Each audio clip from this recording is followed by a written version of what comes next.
This because you don't have sufficient hours being paid as being a summer inspector? Is that one of the reasons you have a waiting list? That happened this year. Okay, so the state wasn't funding her adequately for the number of hours for the request, the need that was out there. So, number two, and we would support you on trying to get more funds for that. And 2 years ago, we went to bat when we lost our state inspection program, seasonal inspector. We went to bat and fought for it in Worcester County and around the whole state.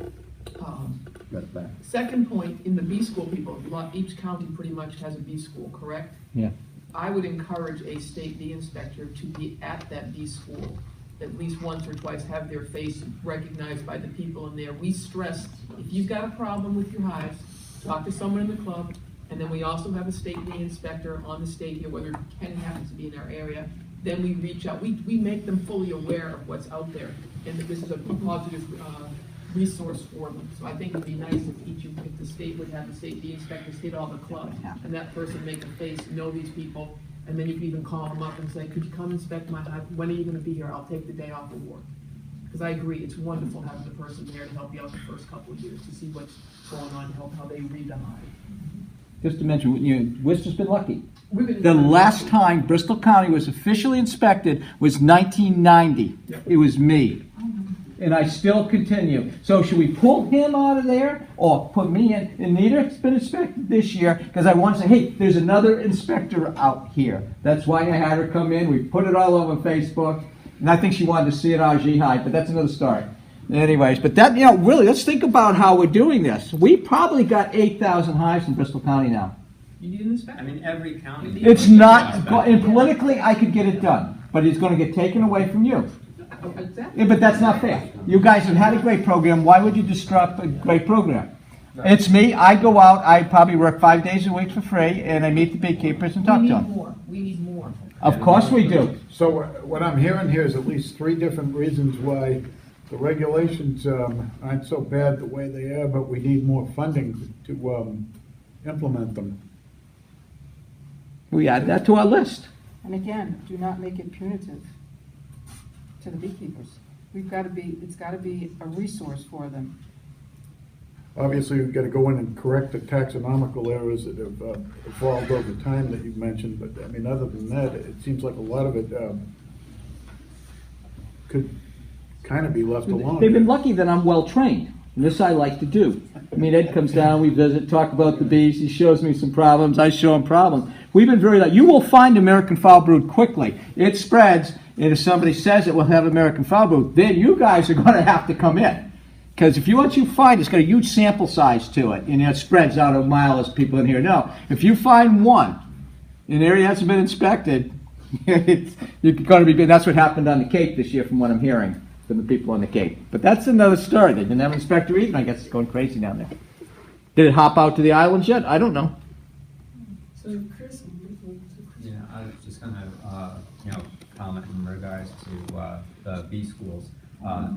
The Franklin County doesn't have a B school, but we always welcome Ken to come and speak with us in regards to anything that relates to the inspection program. And we encourage that, because the more education that we can get, the better. And really, that's one of the fundamental components in regards to all of this is to, give those opportunities to get people in front of the inspectors to learn a little bit more. That's one of the reasons why, we do field day, is to, give the public that may not necessarily be involved in a bee club the opportunity to learn a little bit more hands-on beekeeping through the inspection program, as well as other, more senior beekeepers who have high levels of experience. And also that opportunity to find those folks that are, in those little pockets that, aren't, involved with an association, and then get them the literature so that they can kind of become involved. The only good news is Not the money for the apiary inspectors. The problem has been lack of people applying for the job. well, that's because of some issues with who headed that department. I know he removed some people just because they actually offered a little bit of encouragement, and he let those people go. I'm quite entrenched within the politics in the state. One other thing you need to do, I think, if you get more inspectors, is raise the salaries. I mean, standing around in July in a bee suit looking at, inspecting bees at the hourly rate that your bee inspectors get is ridiculous. But I've trained people that would do it. I'm in the field. We have these people we call mentors, and they go out. Then it goes to the next one. If I get called, then there's a big problem, and I'm over there fixing that one, and it's usually something to do with pesticides or something. But the structure is here in every single club, and I think it's come out of Worcester County and Ken. He's been around a million years. I mean, I'm very good at. I started a long time ago too, but he and I have been in a lot of hives together, haven't we?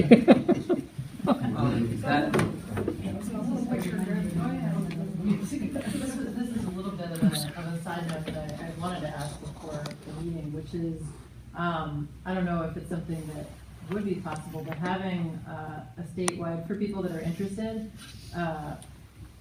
good notation for when I go into my hives. Like, I really like what's happening in terms of wanting to document what's happening in hives and where, and if there were a good thing that I could print out off of the website that had, this is what we want you to report on when you go in your hives, so that at the end, the data collection is easier.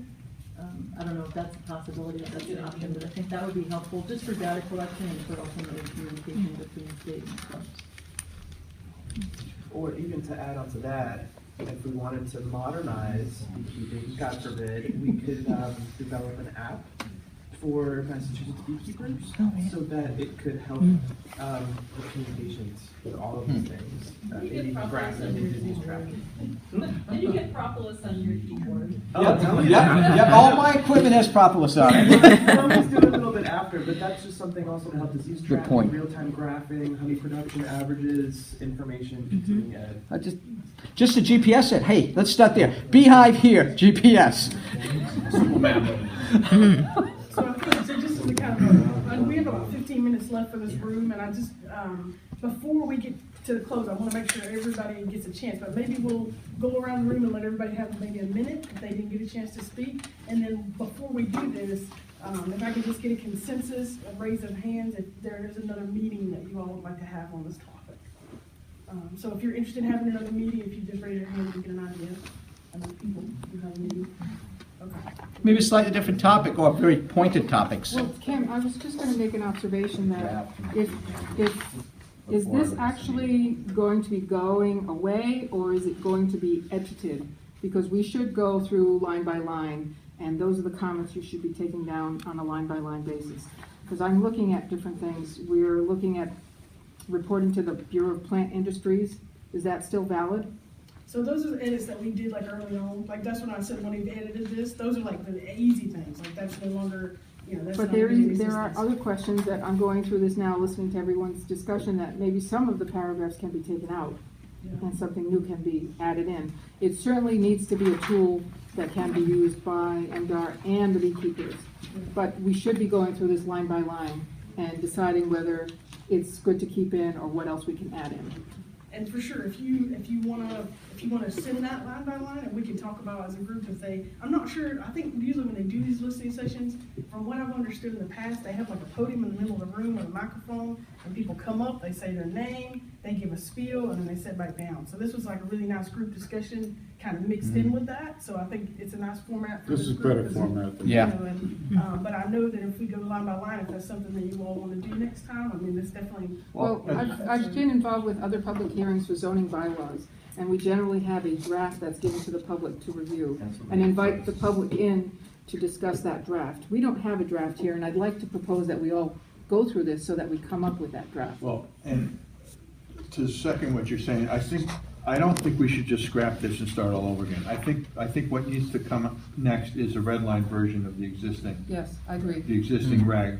And Excellent. then we should have a meeting to talk about what, and I think the department has to come up with a red line version based on the comments they've received from us and all these other comments that have been coming in. Go back, clean up, the references to Varroa, Jacobsini, and the Department of Food and Agriculture, and all those easy things. Synthesize all the comments you've received. Propose language to add to the existing regs that you think reflects these comments. Propose eliminating language you think is no longer necessary or is inconsistent. and then give us a chance to look at it, and then let's all get back together again and talk some more. Yeah, I would That just- would be, that's where I'm coming from.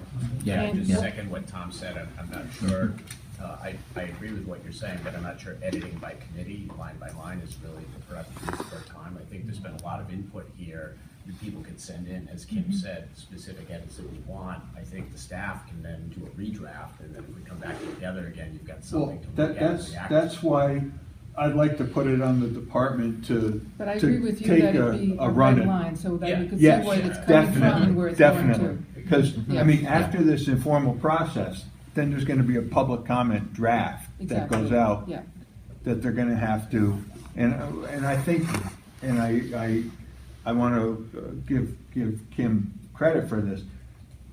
We'll get a lot more done in this informal process before the official draft regulations go out for public comment. And- By that time, all the work has to have been done. Right.